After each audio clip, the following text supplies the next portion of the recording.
Hey everybody, I'm John Roark, Editor-in-Chief of Phoenix Home and Garden Magazine, and we're here today with architect Mark Tate, who is one of our 2021 Masters of the Southwest Award winners.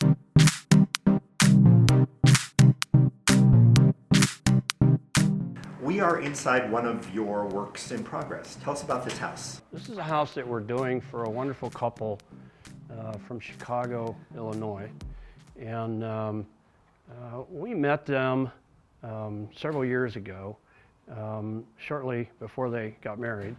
And they asked us to come and look at this lot and give me their thoughts on what they thought maybe we could do here. So the interesting thing about him is that he's actually an architect by education. And so he understands the conversation. So it led to interesting discussions about what architecture should be, what this house could be on this lot. And so we ended up with this design that's a very modern piece of architecture, very interesting materials, cast in place concrete, lots of glass, long horizontal lines that really fits well into the site, and beautiful swimming pool and great views of the city lights. Just a wonderful experience to work with them. Tell us about the design principles that you employ when you're building a structure. So John, we employ some very basic design principles.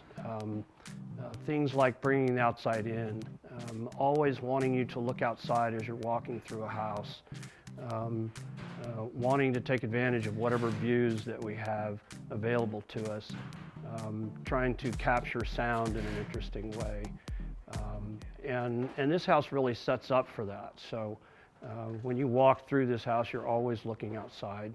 You live in the view, not capture the view, which is, that's something that we're always trying to accomplish on any house that we design.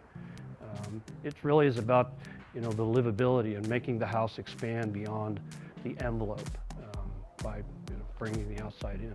Architecturally, the Valley is very rich in history. Some of the greats, including Frank Lloyd Wright, Al Beadle, Ralph Haver, had significant influence here. How has their work influenced yours? And there really is a lot of history here in the Valley, starting with the obvious of Frank Lloyd Wright and on down the line to Vern Swabach and others who have had great practice here in the Valley. Wright was a little before my time.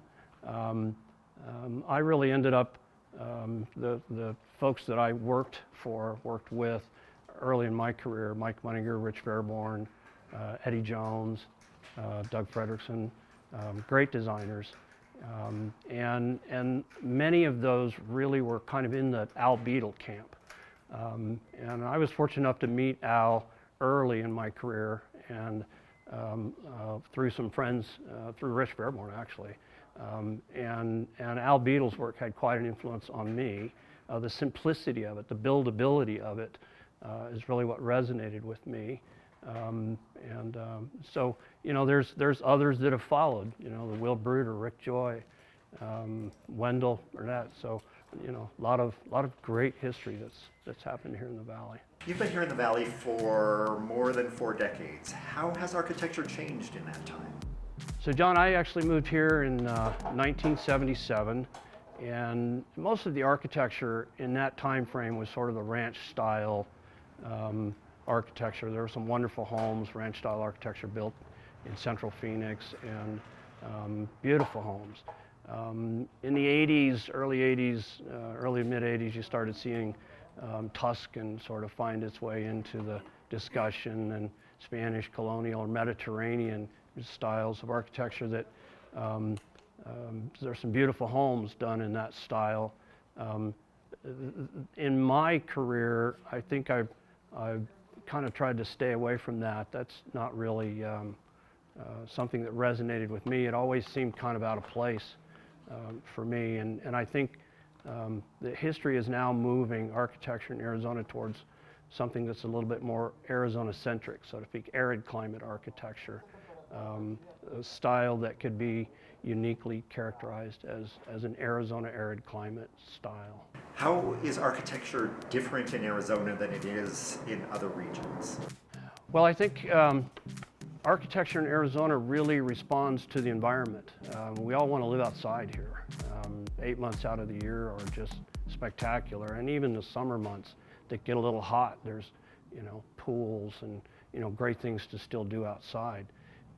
And I think that ability to live outside more so than some other climates really has an impact on the architecture, because we naturally, as human beings, want to be outside, want to be in the sun, want to be in the environment. And so when we think about architecture and bringing that view inside the house, or bringing that outside in, that really starts to define what I think is something that's uniquely Arizona.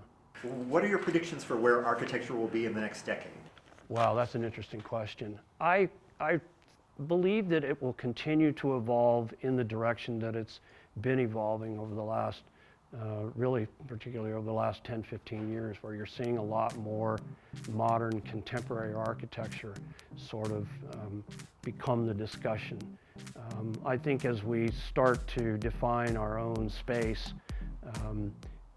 in the architectural world, that I think you're going to see more of that and less of the theme-oriented architecture, as it were. You're a busy man. What's next? So, John, we're really blessed in our studio to have a tremendous amount of wonderful residential work. And the thing we really like about residential work is the relationships that develop. Designing and building a home is a very personal thing, and getting to know the folks that we're doing these homes for is really fulfilling for everyone in our studio. And I think for us, we're just going to continue down that path. I think our appreciation and understanding of what makes a good home continues to evolve. And so I'm very excited to see, what comes next for us in that discipline. We've covered a lot of ground today. That's some great answers. I think gives our viewers a little bit more insight into who you are and how you do what you do. Thank you for joining us, and congratulations again on Thank you. Winning the award. Appreciate that. Great conversation, and I agree. Enjoyed every minute of it.